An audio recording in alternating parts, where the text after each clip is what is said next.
Three Men on the Bummel by Jerome K. Jerome. Chapter 3. Harris's One Fault. Harris and the Angel. A patent bicycle lamp. The ideal saddle. The overhauler. His eagle eye. His method. His cheery confidence. His simple and inexpensive tastes. His appearance. How to get rid of him. George as prophet. The gentle art of making oneself disagreeable in a foreign tongue. George as a student of human nature. He proposes an experiment. His prudence. Harris's support secured upon conditions. On Monday afternoon, Harris came round. He had a cycling paper in his hand. I said, "If you take my advice, you will leave it alone." Harris said, "Leave what alone?" I said, "That brand new patent, revolution in cycling, record-breaking tomfoolishness, whatever it may be, the advertisement of which you have there in your hand." He said, "Well, I don't know. There will be some steep hills for us to negotiate. I guess we shall want a good break."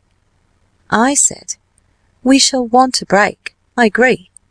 What we shall not want is a mechanical surprise that we don't understand, and that never acts when it is wanted." "This thing," he said, "acts automatically." "You needn't tell me," I said. "I know exactly what it will do, by instinct. Going uphill, it will jam the wheels so effectively that we shall have to carry the machine bodily. The air at the top of the hill will do it good, and it will suddenly come right again. Going downhill, it will start reflecting what a nuisance it has been. This will lead to remorse, and finally to despair. It will say to itself, 'I'm not fit to be a brake. I don't help these fellows, I only hinder them. I'm a curse, that's what I am,' and without a word of warning, it will chuck the whole business. That is what that brake will do. Leave it alone. You are a good fellow," I continued, "but you have one fault." "What?" he asked indignantly. "You have too much faith," I answered. "If you read an advertisement, you go away and believe it. Every experiment that every fool has thought of in connection with cycling, you have tried. Your guardian angel appears to be a capable and conscientious spirit, and hitherto she has seen you through. Take my advice, and don't try her too far. She must have had a busy time since you started cycling. Don't go on till you make her mad." He said, "If every man talked like that, there would be no advancement made in any department of life. If nobody ever tried a new thing, the world would come to a standstill. It is by—" "I know all that can be said on that side of the argument," I interrupted. "I agree in trying new experiments up to 35. After 35, I consider a man is entitled to think of himself. You and I have done our duty in this direction, you especially. You have been blown up by a patent gas lamp." He said, "I really think, you know, that was my fault. I think I must have screwed it up too tight." I said, "I am quite willing to believe that if there was a wrong way of handling the thing, that is the way you handle it. You should take that tendency of yours into consideration. It bears upon the argument. Myself, I did not notice what you did. I only know we were riding peacefully and pleasantly along the Whitby road, discussing the 30 Years' War, when your lamp went off like a pistol shot. The start sent me into the ditch in your wife's face. When I told her there was nothing the matter, and that she was not to worry, because the 2 men would carry you upstairs, and the doctor would be round in a minute bringing the nurse with him, still lingers in my memory." He said, "I wish you would have thought to pick up the lamp. I should like to have found out what was the cause of its going off like that." I said, "There was not time to pick up the lamp. I calculate it would have taken 2 hours to have collected it. As to its going off, the mere fact of its being advertised as the safest lamp ever invented would of itself, to anyone but you, have suggested accident. Then there was that electric lamp," I continued. "Well, that really did give a fine light," he replied. "You said so yourself." I said it gave a brilliant light in the King's Road, Brighton, and frightened a horse. The moment we got into the dark beyond Kemp Town, it went out, and you were summoned for riding without a light. You may remember that on sunny afternoons you used to ride about with that lamp shining for all it was worth. When lighting up time came, it was naturally tired, and wanted a rest. "It was a bit irritating, that lamp," he murmured. "I remember it." I said, "It irritated me. It must have been worse for you." "Then there are saddles," I went on. I wished to get this lesson home to him. "Can you think of any saddle ever advertised that you have not tried?" He said, "It has been an idea of mine that the right saddle is to be found." I said, "You give up that idea. This is an imperfect world of joy and sorrow mingled. There may be a better land where bicycle saddles are made out of rainbow, stuffed with cloud. In this world, the simplest thing is to get used to something hard. There was that saddle you bought in Birmingham. It was divided in the middle and looked like a pair of kidneys." He said, "You mean that one constructed on anatomical principles?" "Very likely," I replied. "The box you bought it in had a picture on the cover representing a sitting skeleton, or rather that part of a skeleton which does sit." He said, "It was quite correct. It showed you the true position of the—" I said, "We will not go into details. The picture always seemed to me indelicate." He said, "Medically speaking, it was right." "Possibly," I said, "for a man who rode in nothing but his bones. I only know that I tried it myself, and that to a man who wore flesh it was agony. Every time you went over a stone or a rut it nipped you. It was like riding on an irritable lobster. You rode that for a month." "I thought it only right to give it a fair trial," he answered. I said, "You gave your family a fair trial also, if you will allow me the use of slang. Your wife told me that never in the whole course of your married life had she known you so bad-tempered, so unchristian-like as you were that month. Then you remembered the other saddle, the one with the spring under it." He said, "You mean the spiral?" I said, "I mean that one that jerked you up and down like a jack-in-the-box. Sometimes you came down again in the right place, and sometimes you didn't. I am not referring to these matters merely to recall painful memories, but I want to impress you with the folly of trying experiments at your time of life." He said, "I wish you wouldn't hop so much on my age. A man at 34. "A man at what?"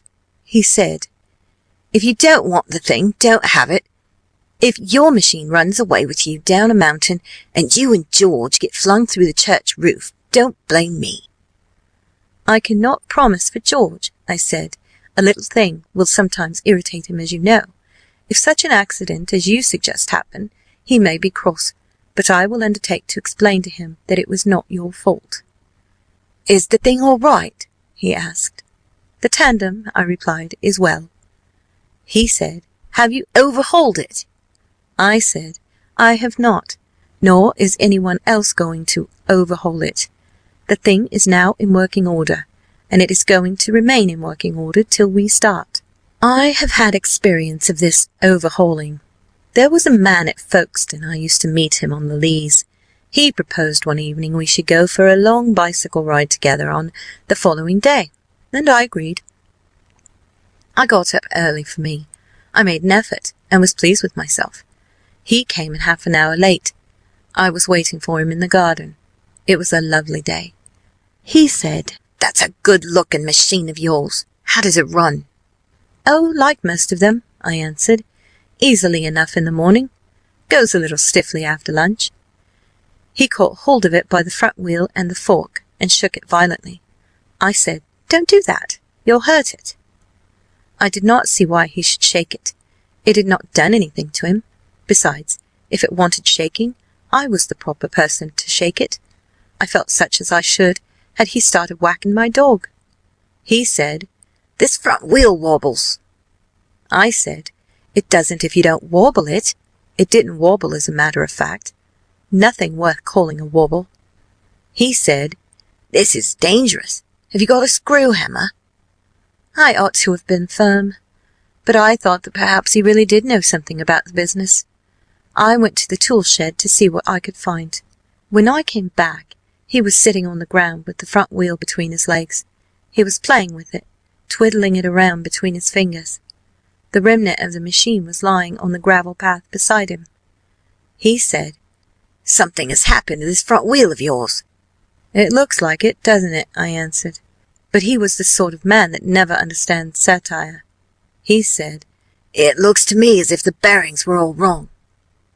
I said, "Don't you trouble about it any more. You will make yourself tired. Let us put it back and get off." He said, "We may as well see what is the matter with it, now it is out." He talked as though it had dropped out by accident. Before I could stop him, he had unscrewed something somewhere, and out rolled all over the path some dozen or so little balls. "Catch 'em!" he shouted. "Catch 'em! We mustn't lose any of them." He was quite excited about them. We grovelled round for half an hour and found 16. He said he hoped we had got them all, because if not, it would make a serious difference to the machine. He said there was nothing you should be more careful about in taking a bicycle to pieces than seeing you did not lose any of the balls. He explained that you ought to count them as you took them out and see that exactly the same number went back in each place. I promised if ever I took a bicycle to pieces, I would remember his advice. I put the balls for safety in my hat, and I put my hat upon the doorstep. It was not a sensible thing to do, I admit. As a matter of fact, it was a silly thing to do. I am not as a rule addle-headed. His influence must have affected me. He then said that while he was about it, he would see to the chain for me, and at once began taking off the gear case. I did try to persuade him from that. I told him what an experienced friend of mine once said to me solemnly. "If anything goes wrong with your gear case, sell the machine and buy a new one. It comes cheaper." He said, "People talk like that who understand nothing about machines. Nothing is easier than taking off a gear case." I had to confess he was right. In less than 5 minutes he had the gear case in 2 pieces, lying on the path, and was grovelling for screws. He said it was always a mystery to him the way screws disappeared. We were still looking for the screws when Ethelbertha came out. She seemed surprised to find us there. She said she thought we had started hours ago. He said, "We shan't be long now. I'm just helping your husband to overhaul this machine of his. It's a good machine, but they all want going over occasionally." Ethelbertha said, "If you want to wash yourselves, when you've done you might go into the back kitchen. If you don't mind, the girls have just finished the bedrooms." She told me that if she met Kate, they would probably go for a sail, but that in any case she would be back to lunch. I would have given a sovereign to be going with her. I was getting heartily sick of standing about watching this fool breaking up my bicycle. Common sense continued to whisper to me, "Stop him before he does any more mischief. You have a right to protect your own property from the ravages of a lunatic. Take him by the scruff of the neck and kick him out of the gate." But I am weak when it comes to hurting other people's feelings, and I let him muddle on. He gave up looking for the rest of the screws. He said screws had a knack of turning up when you least expected them, and that now he would see to the chain. He tightened it till it would not move. Next he loosened it until it was twice as loose as it was before. Then he said we had better think about getting the front wheel back into its place again. I held the fork open, and he worried with the wheel. At the end of 10 minutes, I suggested he should hold the forks, and that I should handle the wheel, and we changed places. At the end of his first minute he dropped the machine, and took a short walk round the croquet lawn, with his hands pressed together between his thighs. He explained as he walked that the thing to be careful about was to avoid getting your fingers pinched between the forks and the spokes of the wheel. I replied I was convinced from my own experience that there was much truth in what he said.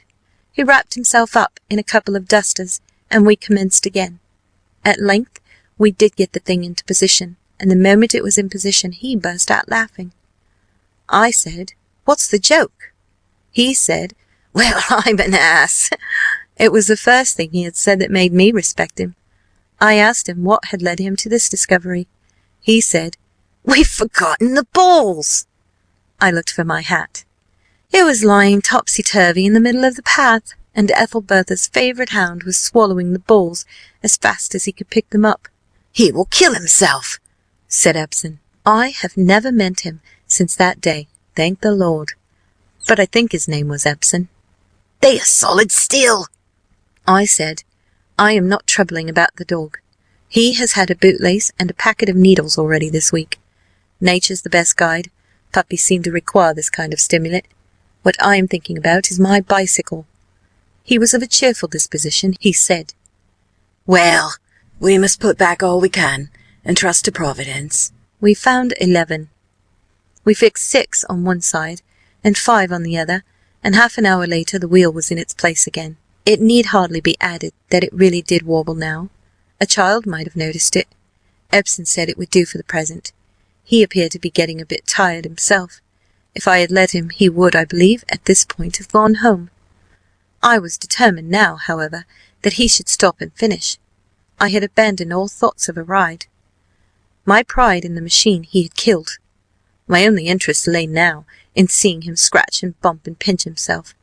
I revived his drooping spirits with a glass of beer and some judicious praise. I said, "Watching you do this is of real use to me.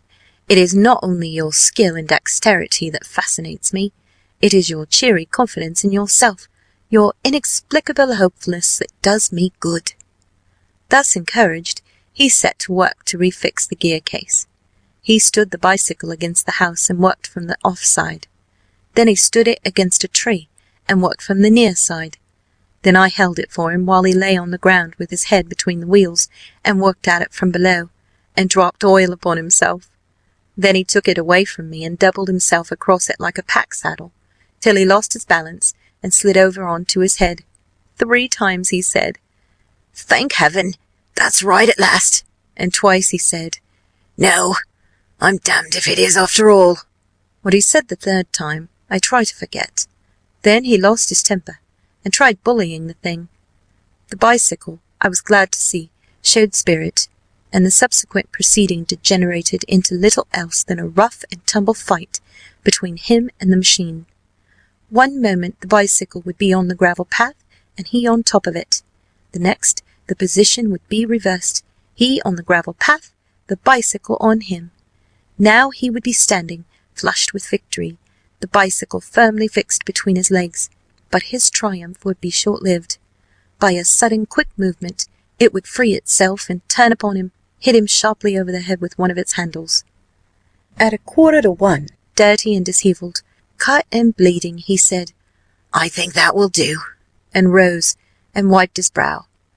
The bicycle looked as if it also had had enough of it. Which had received most punishment it would have been difficult to say. I took him into the back kitchen, where, so far as was possible without soda and proper tools, he cleaned himself and sent him home. The bicycle I put into a cab and took round to the nearest repairing shop. The foreman of the works came up and looked at it. "What do you want me to do with that?" he said. "I want you," I said, "so far as is possible, to restore it." "It's a bit far gone," he said, "but I'll do my best." He did his best, which came to £2.10, but it was never the same machine again, and at the end of the season I left it in an agent's hands to sell. I wished to deceive nobody. I instructed the man to advertise it as last year's machine. The agent advised me not to mention any date. He said, "In this business, it isn't a question of what is true and what isn't. It's a question of what you can get people to believe. Now, between you and me, it don't look like last year's machine so far as looks are concerned. It might be a 10-year-old. We'll say nothing about the date. We'll just get what we can." I left the matter to him, and he got me £5, which he said was more than he had expected. There are 2 ways you can get exercise out of a bicycle. You can overhaul it, or you can ride it. On the whole, I am not sure that a man who takes his pleasure overhauling does not have the best of the bargain. He is independent of the weather and the wind. The state of the roads troubles him not. Give him a screw-hammer, a bundle of rags, an oil can, and something to sit down upon, and he is happy for the day. He has to put up with certain disadvantages, of course. There is no joy without alloy. He himself always looks like a tinker, and his machine always suggests the idea that, having stolen it, he has tried to disguise it. But as he rarely gets beyond the first milestone with it, this, perhaps, does not matter much. The mistake some people make is in thinking they can get both forms of sport out of the same machine. This is impossible. No machine will stand the double strain. You must make up your mind whether you are going to be an overhauler or a rider. Personally, I prefer to ride. Therefore, I take care to have near me nothing that can tempt me to overhaul. When anything happens to my machine, I wheel it to the nearest repairing shop. If I am too far from the town or village to walk, I sit by the roadside and wait till a cart comes along. My chief danger, I always find, is from the wandering overhauler. The sight of a broken-down machine is the overhauler as a wayside corpse to a crow. He swoops down upon it with a friendly yell of triumph. At first I used to try politeness. I would say, "It is nothing. Don't you trouble. You ride on and enjoy yourself. I beg it of you as a favour. Please, go away." Experience has taught me, however, that courtesy is of no use in such an extremity. Now I say, "You, go away, and leave the thing alone, or I will knock your silly head off." And if you look determined, and have a good stout cudgel in your hand, you can generally drive him off. George came in later in the day. He said, "Well, do you think everything will be ready?" I said, "Everything will be ready by Wednesday, except perhaps you and Harris." He said, "Is the tandem all right?" "The tandem," I said, "is well." He said, "You don't think it wants overhauling?" I replied, "Age and experience have taught me that there are few matters concerning which a man does well to be positive. Consequently, these remain to me now but a limited number of questions upon which I feel any degree of certainty. Among such still unshaken beliefs, however, is the conviction that that tandem does not want overhauling. I also feel a presentiment that, provided my life is spared, no human being between now and Wednesday morning is going to overhaul it." George said, "I should not show temper over the matter if I were you.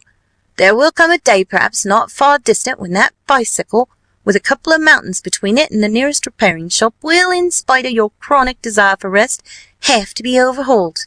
Then you will clamour for people to tell you where you put the oil can and what you have done with the screw hammer.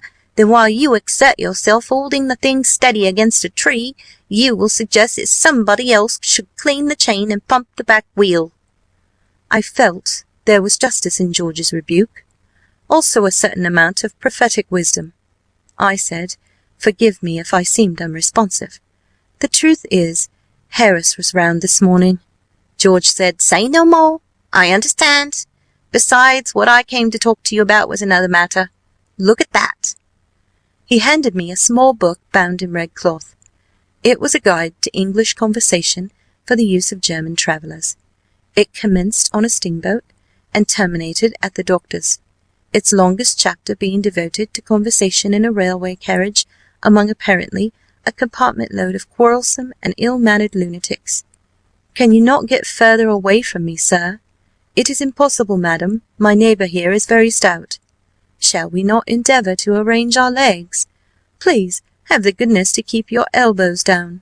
Pray do not inconvenience yourself, madam, if my shoulder is of any accommodation to you." Whether intended to be said sarcastically or not, there was nothing to indicate. "I really must request you to move a little, madam. I can hardly breathe." The author's idea being, presumably, that by this time the whole party was mixed up together on the floor, the chapter concluded with the phrase, "Here we are at our destination. God be thanked. Gott sei Dank," a pious exclamation, which under the circumstances must have taken the form of a chorus. At the end of the book was an appendix giving the German traveller hints concerning the preservation of his health and comfort during his sojourn in English towns, chief among such hints being advice to him to always travel with a supply of disinfectant powder, to always lock his bedroom door at night, and to always carefully count his small change. "It is not a brilliant publication," I remarked, handing the book back to George. It is not a book that personally I would recommend to any German about to visit England. I think I would get him disliked.